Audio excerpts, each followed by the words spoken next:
जय हिंद एवरीवन। इस वीडियो में हम लोग समझने वाले हैं एग्रीकल्चर को। एग्रीकल्चर क्या होता है, उसके सभी टाइप्स देखेंगे।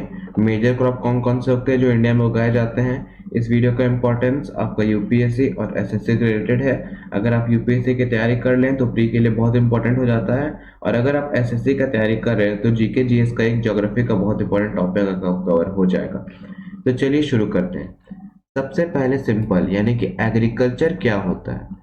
तो एग्रीकल्चर एक आर्ट है और एक साइंस है। किस चीज़ का साइंस है? Cultivation of soil, growing crop and livestock rearing. Cultivation of soil यानी कि सॉइल को कल्टीवेट करना, क्रॉप्स को ग्रो करना, और लाइवस्टॉक यानी कि जो आपका जानवर है उनको पालना, तो उसको बोलते हैं हम लोग एग्रीकल्चर। एग्रीकल्चर एक आर्ट है और एक साइंस है जिसके अंदर हम लोग क्या करते हैं, सॉइल को कल्टीवेट करते हैं और एनिमल्स को रेयर करते हैं। ये सिंपल डेफिनेशन है एग्रीकल्चर का। अब ये जो एग्रीकल्चर है इसमें भी दो टाइप्स ऑफ फार्मिंग होते हैं। फार्मिंग मतलब क्या होता है, एग्रीकल्चर का ही साइन है फार्मिंग।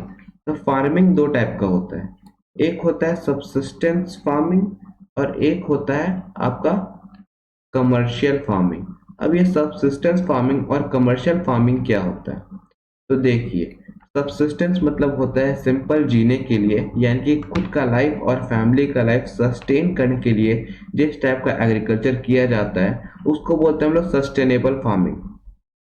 और कमर्शियल फार्मिंग मतलब कमर्शियलाइजेशन, मतलब प्रोडक्शन करना है मार्केट में सेल करने के लिए और प्रॉफिट कमाने के लिए। तो उस टाइप का फार्मिंग जिसमें प्रोडक्शन होता है मार्केट में सेल करने के लिए उसको बोलते हैं हम लोग कमर्शियल फार्मिंग। तो सबसिस्टेंस फार्मिंग यानी कि सबसिस्टेंस, सस्टेन करने के लिए खुद का लाइफ को या फैमिली का लाइफ को अपने लिए प्रोडक्शन करना को बोलते हैं हम लोग सबसिस्टेंस फार्मिंग। सबसिस्टेंस फार्मिंग दो टाइप का होता है। क्या क्या? एक प्रिमिटिव सबसिस्टेंस फार्मिंग और एक इंटेंसिव सबसिस्टेंस फार्मिंग। अब ये क्या होता है प्रिमिटिव और क्या होता है इंटेंसिव, वो हम लोग आगे समझते हैं। सबसे पहले प्रिमिटिव सबसिस्टेंस फार्मिंग, इसका नाम में ही इसका आंसर छुपा हुआ है, प्रिमिटिव। प्रिमिटिव मतलब होता है कि एकदम जो बेसिक तरीके से, जो एंशियंट समय से चले आ रहा है, जो प्राइमरी तरीके से, यानी कि जो हम लोग स्टार्टिंग में एग्रीकल्चर किए थे उस टाइप से जो टाइप का एग्रीकल्चर होता है उसको बोलते हैं हम लोग प्रिमिटिव। यानी कि जो सिंपल टाइप का एग्रीकल्चर होता है उसको बोलते हैं हम लोग प्रिमिटिव। उसके बाद सबसिस्टेंस यानी कि जीने के लिए, यानी कि सस्टेन करने के लिए खुद का लाइफ को जो एग्रीकल्चर किया जाता है उसको बोलते हैं हम लोग प्रिमिटिव सबसिस्टेंस फार्मिंग। इसमें ट्रेडिशनल वे में एग्रीकल्चर होता है, यानी कि जो एंशियंट टाइप से चला आ रहा है, जैसे प्रिमिटिव सिंपल टूल्स का इस्तेमाल किया जाता है, कोई मशीनरीज नहीं, कोई पेस्टिसाइड नहीं, कोई केमिकल्स फर्टिलाइजर्स नहीं, सिंपल तरीके से जो एंशियंट टाइप से चलते आ रहा है उस टाइप से होता है। इसको बोलते हैं हम लोग शिफ्टिंग कल्टीवेशन। शिफ्टिंग कल्टीवेशन बहुत इंपॉर्टेंट। और नोमैडिक हर्डिंग। शिफ्टिंग कल्टीवेशन क्या होता है, आप जानते थे कि एंशियंट टाइम में जो जो पीपल थे वो एग्रीकल्चर किस टाइप से करते थे। जैसे कि ये एक रिवर है, सिंपल एक रिवर है एंशियंट टाइम में, तो वो लोग, हम लोग जो प्रिमिटिव लोग थे वो क्या करते थे, यहाँ पे एक प्लॉट खाली करते थे, यानी कि एक पैच ऑफ लैंड क्लियर करते थे, उस पर वो लोग अपना प्रोडक्शन करते थे, पहला प्रोडक्शन। ये पहला प्रोडक्शन करने के बाद ये जो लैंड है इसका फर्टिलिटी खत्म हो जाता है, तो वो लोग क्या करते थे, शिफ्ट कर जाते थे दूसरे पैच ऑफ लैंड पर। यानी किस लैंड को वो लोग जला करके खाली कर देते थे, जो बचे हुए रिमेन्स है क्रॉप के वो सब बर्न हो जाते थे, और वो लोग इस क्रॉप को, यानी कि इस पैच ऑफ लैंड को खाली करके दूसरे पैच ऑफ लैंड में मूव ऑन कर देते थे। ये है दूसरा पैच ऑफ लैंड, इस पे फिर वे कल्टीवेट करते थे। जब तक इस पे कल्टीवेट हो रहा है तब तक ये जो पुराना पैच ऑफ लैंड है इस पे वापस से नेचुरल फर्टिलिटी ग्रो कर जाएगा नेचुरल प्रोसेस से। तो इसको बोलते हैं हम लोग शिफ्टिंग कल्टीवेशन। शिफ्टिंग कल्टीवेशन में क्या होता है, people grow in a patch of land, then they shift to another patch of land when the fertility of land is over. तो इसको बोलते हैं हम लोग प्रिमिटिव शिफ्टिंग कल्टीवेशन। उसके बाद नोमैडिक हर्डिंग क्या होता है, आप जान सुने होंगे नोमैड्स। नोमैड्स मतलब वो लोग होते जो कहीं पे रहते नहीं है, जिनका कोई परमानेंट घर नहीं होता। वो लोग अपने हर्ड को लेकर के, यानी कि अपने कैटल को लेकर के वो लोग प्लेस टू प्लेस घूमते रहते हैं in search of pasture. Pasture मतलब क्या, जो ग्रासलैंड्स होते हैं, यानी कि जो भेड़ खाते हैं उनका खाने के सर्च में वो लोग एक जगह से दूसरी जगह घूमते रहते हैं। आपने सुना होगा गुज्जर बक्कड़वाल्स के बारे में। गुज्जर बक्कड़वाल्स आपके हिमालयन रीजन में रहते हैं और वो एक नोमैड्स है, जिसको बोलते हैं हम लोग नोमैड हर्डिंग। तो ये दो टाइप का एग्रीकल्चर होता है प्रिमिटिव सबसिस्टेंस एग्रीकल्चर में। अब शिफ्टिंग कल्टीवेशन में आपका डिफरेंट नेम है जो कि बहुत इंपॉर्टेंट है, हर बार एक नया क्वेश्चन बन जाता है। शिफ्टिंग कल्टीवेशन का डिफरेंट नेम क्या है अलग अलग प्लेसेस में वर्ल्ड के। सबसे पहले मैक्सिको में, मैक्सिको या फिर सेंट्रल अमेरिका में से कहते हैं हम लोग मिल्पा। एम से मैक्सिको, एम से मिल्पा, याद रखिएगा, मैक्सिको और सेंट्रल अमेरिका में मिल्पा। वेनेजुला में से कहते हैं हम लोग कूनको। वेनेजुला में क्या कहते हैं हम लोग? कूनको। ब्राजील में कहते हैं हम लोग राका। ब्राजील में राका। सेंट्रल अफ्रीका में मसाले। सेंट्रल अफ्रीका में मसाले। इंडोनेशिया में कहते हैं हम लोग से लेडिंग। इंडोनेशिया में लेडिंग। वियतनाम में कहते हैं रे, बहुत इंपॉर्टेंट, वियतनाम में रे। उसके बाद इंडिया में क्या क्या नाम है जो कि ज्यादा इंपॉर्टेंट है। नॉर्थ ईस्ट में से कहते हैं झूमिंग, जो कि कॉमन है, सब लोग जानते हो कम से कम, नॉर्थ ईस्ट में झूमिंग कहते हैं। छत्तीसगढ़ में से कहते हैं हम लोग दीपा, बहुत इंपॉर्टेंट, छत्तीसगढ़ में दीपा। झारखंड में कहते हैं हम लोग से कुरुआ, झारखंड में कुरुआ। वेस्टर्न घाट में से कहते हैं हम लोग कुमारी, वेस्टर्न घाट में कुमारी। हिमालयन बेल्ट में से कहते हैं हम लोग खिल। खिल कहाँ कहते हैं हम लोग? हिमालयन बेल्ट में। आप जानते हैं कि हिमालय में बहुत ज़्यादा फूल खिलता है, तो हिमालयन बेल्ट में खिल। आंध्र प्रदेश में कहते हैं हम लोग पोडू या पेंडा। आंध्र प्रदेश का ट्रेडिशनल डांस क्या है? कुचिपुडी, तो कुचिपुडी से पोडू या पेंडा। राजस्थान में से कहते हैं हम लोग वल्तरे, वल्तरे इन राजस्थान। एमपी में बेवर या दहिया, बहुत इंपॉर्टेंट, एमपी में बेवर या दहिया। और उड़ीसा में पद्मा डाबी। उड़ीसा में क्या कहते हैं हम लोग से? पद्मा डाबी। तो ये थे इंपॉर्टेंट झूमिंग कल्टीवेशन के अलग अलग प्लेस के नेम, जो कि हर बार क्वेश्चन आता ही आता है। अब आगे देखते हैं और देखते हैं इंटेंसिव सबसिस्टेंस एग्रीकल्चर क्या होता है। इंटेंसिव, इंटेंस कर देना किसी चीज को। इंटेंस मतलब क्या होता है? मतलब जो इंटेंस का मतलब होता है कि पर यूनिट टाइम पीरियड में ज्यादा से ज्यादा काम करना, इसको बोलते हैं हम लोग इंटेंस। तो इंटेंसिव सबसिस्टेंस एग्रीकल्चर में एक छोटे से प्लॉट ऑफ लैंड से मैक्सिमम प्रोडक्शन निकाला जाता है, यानी कि मैक्सिमम से मैक्सिमम प्रोडक्शन एक छोटे से प्लॉट ऑफ लैंड, यानी कि स्मॉल पीस ऑफ लैंड से जितना ज्यादा हो सके उतना ज्यादा प्रोडक्शन किया जाता है। इसको बोलते हैं इंटेंसिव सबसिस्टेंस एग्रीकल्चर। ये उन प्लेस में किया जाता है जहां पर आपका पॉपुलेशन बहुत ज़्यादा है, यानी कि प्रेशर बहुत ज़्यादा लैंड पर, पॉपुलेशन ज़्यादा है तो प्रोडक्शन ज़्यादा चाहिए, इसलिए ये उन प्लेस में लिया जाता है जहाँ पे पॉपुलेशन बहुत ज़्यादा है, जैसे कि इंडिया में। इंडिया में इसका बहुत ज़्यादा काम होता है, इंटेंसिव सब्सिस्टेंस एग्रीकल्चर। ये बहुत ज़्यादा लेबर इंटेंसिव होता है और high dose of biological input का इस्तेमाल किया जाता है ताकि प्रोडक्शन को बढ़ाया जा सके, क्योंकि आप ज़मीन तो बढ़ा नहीं सकते लेकिन प्रोडक्शन तो बढ़ाना है। तो बायोलॉजिकल इनपुट्स जैसे कि बायो फर्टिलाइजर्स और कुछ केमिकल फर्टिलाइजर और पेस्टिसाइड्स का इस्तेमाल किया जाता है। फार्मर मैक्सिमम आउटपुट लेता है स्मॉल पॉट ऑफ लैंड से, जिसको बोलते हैं हम लोग इंटेंसिव सब्सिस्टेंस एग्रीकल्चर। अब कमर्शियल फार्मिंग क्या होता है? किसी भी चीज का कमर्शियलाइजेशन करना, मतलब उसमें पैसे यानी कि इकोनॉमी का आ जाना। इकोनॉमी मतलब प्रॉफिट बनाना, मिनिमम आउटपुट दे करके मैक्सिमम प्रॉफिट बनाना, इसको बोलते हैं हम लोग कमर्शियल फार्मिंग। कमर्शियल फार्मिंग दो टाइप का होता है, कमर्शियल ग्रेन फार्मिंग और plantation agriculture. Commercial grain farming में एक वास्ट पीस ऑफ लैंड, यानी कि बहुत बड़ा प्लॉट ऑफ लैंड में एक सिंगल टाइप ऑफ क्रॉप को लगाया जाता है, जिसमें जो ग्रेन होता है जैसे कि वीट और मेज। ये ज़्यादातर इंडिया में नहीं काम किया जाता है, ये ज़्यादातर ग्रासलैंड ऑफ अमेरिका और साउथ अमेरिका और नॉर्थ अमेरिका में ज़्यादा प्रैक्टिस होता है। इसको बोलते हैं हम लोग कमर्शियल ग्रेन फार्मिंग, जिसमें एक सिंगल टाइप ऑफ क्रॉप को एक वास्ट लैंड में लगाया जाता है।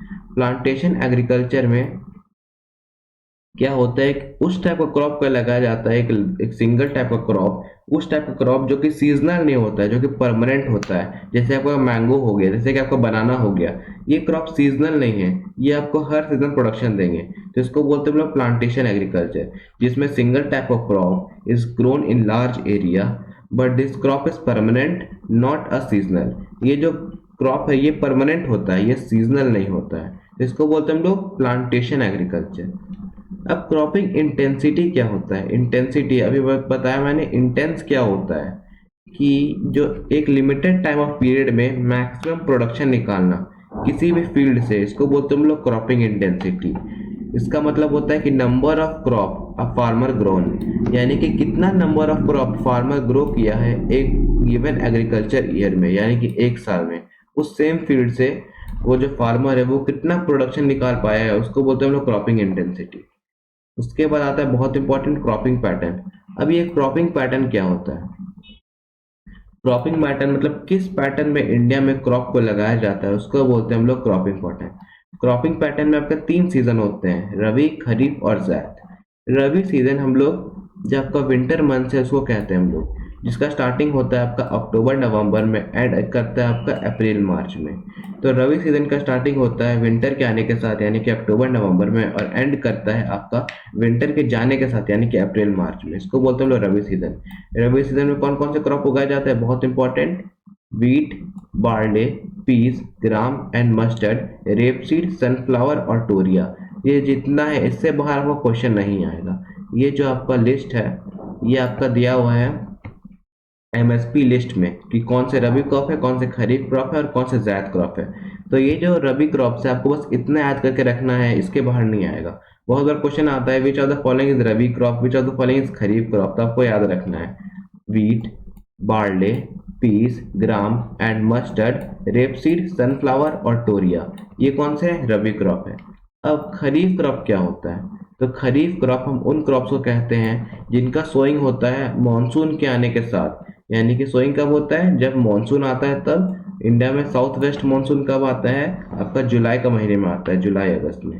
और इनका हार्वेस्टिंग होता है सितंबर में मॉनसून के जाने के साथ। तो उसको बोलते हैं हम लोग क्या, खरीफ क्रॉप, जो मॉनसून का आने के साथ लगाया जाता है और मॉनसून के जाने के साथ ही उनका हार्वेस्ट होता है, उनको बोलते हैं हम लोग खरीफ क्रॉप। इसमें कौन कौन से क्रॉप आते हैं, इसमें आता है आपका पैडी, मेज, ज्वार, बाजरा, तूर, मूंग, उड़द, ग्राउंडनट और सोयाबीन। बहुत इंपॉर्टेंट, पैडी, मेज, ज्वार, बाजरा, तूर, मूंग, उड़द, ग्राउंडनट और सोयाबीन।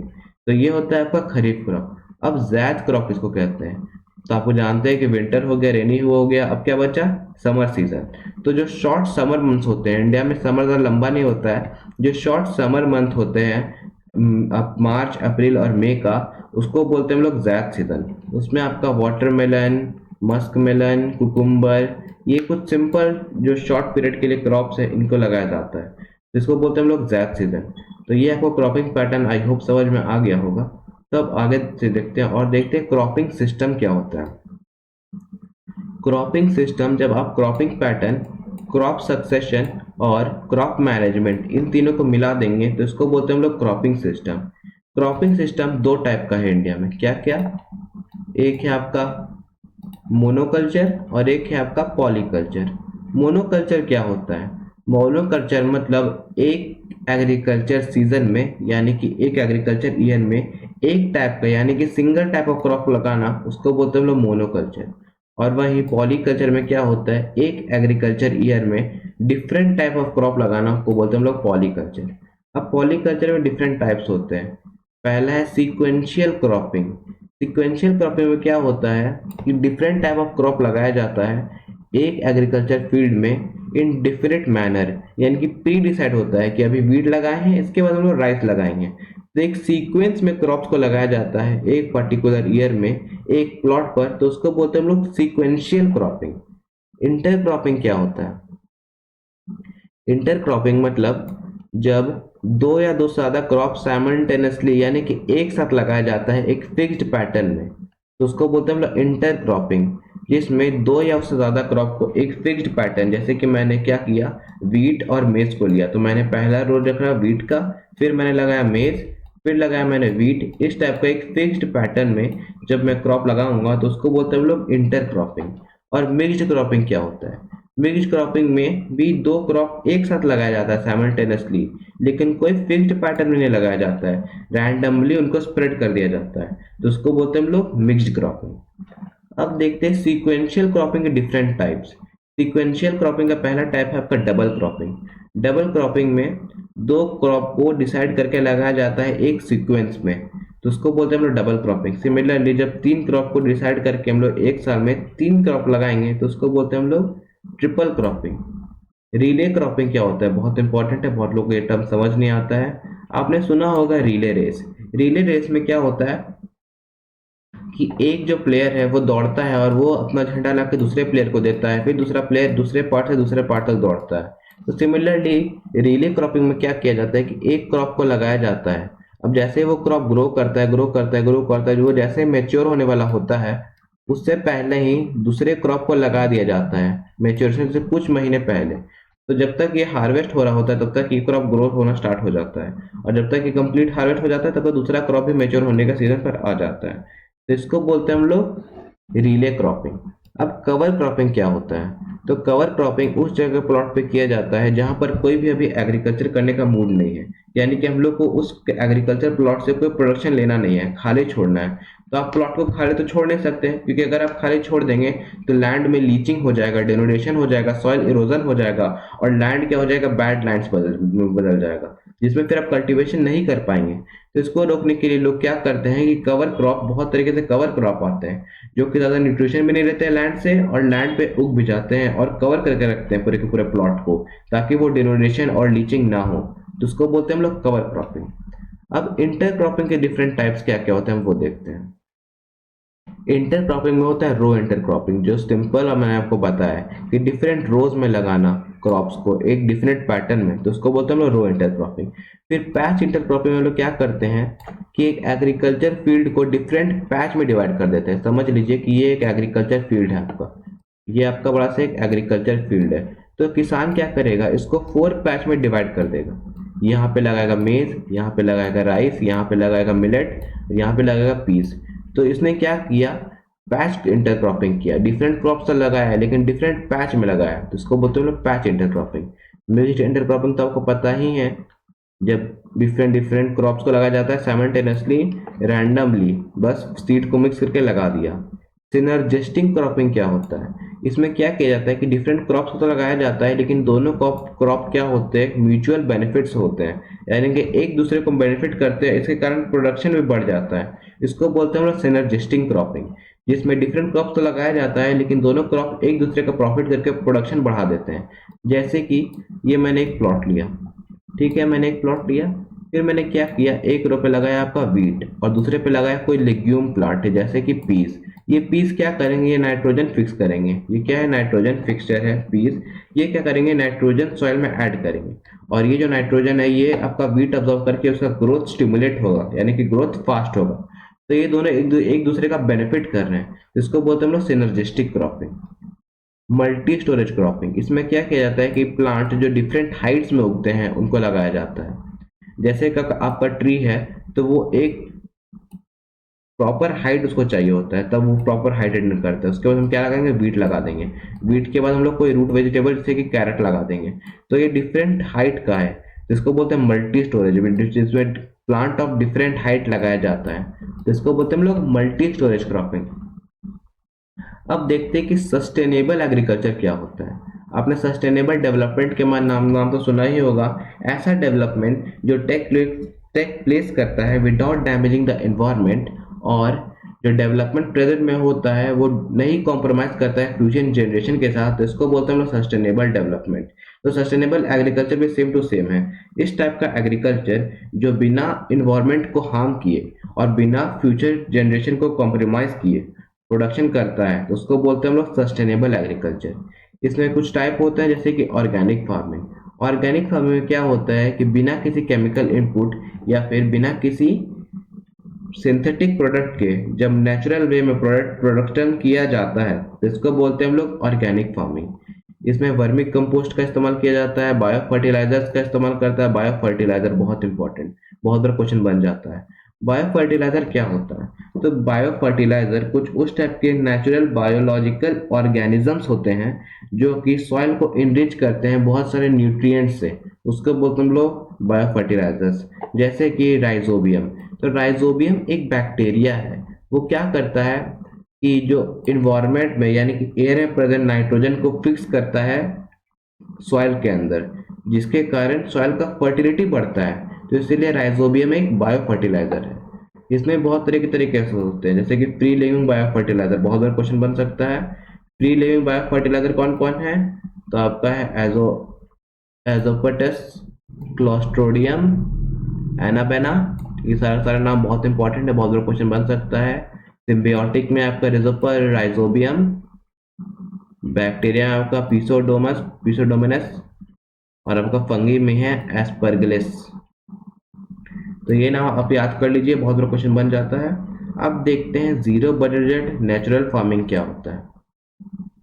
तो ये एक इस टाइप का फार्मिंग है जिसमें बिना किसी आउटपुट इनपुट को लगाए, यानी कि बिना किसी इन्वेस्टमेंट किए प्रोडक्शन करना, इसको बोलते हैं हम लोग जीरो बजट नेचुरल फार्मिंग। इसमें क्या करते हैं हम लोग कि जो पिछला प्रोडक्शन है उसका कुछ सीड को बचा के रख लेते हैं, और फिर नेक्स्ट सीजन में हम लोग उसी सीड से बिना किसी चीज को ऐड किए, बिना फर्टिलाइजर, बिना केमिकल पेस्टिसाइड, बिना किसी चीज को ऐड किए, जब उसी सीड से हम ग्रो करेंगे उस प्लॉट पर, तो उसको बोलते हैं हम लोग जीरो बजट नेचुरल फार्मिंग। अब हम लोग को देखना है मेजर क्रॉप्स ऑफ इंडिया, जो कि बहुत इंपॉर्टेंट है, हर तरह से बहुत क्वेश्चन बनता है, लेकिन इस वीडियो में नहीं, अगले वीडियो में, जो कि पार्ट 2 कुछ ही देर में अपलोड हो जाएगा। तो तब तक के लिए इस वीडियो में इतना ही। Stay connected, take care.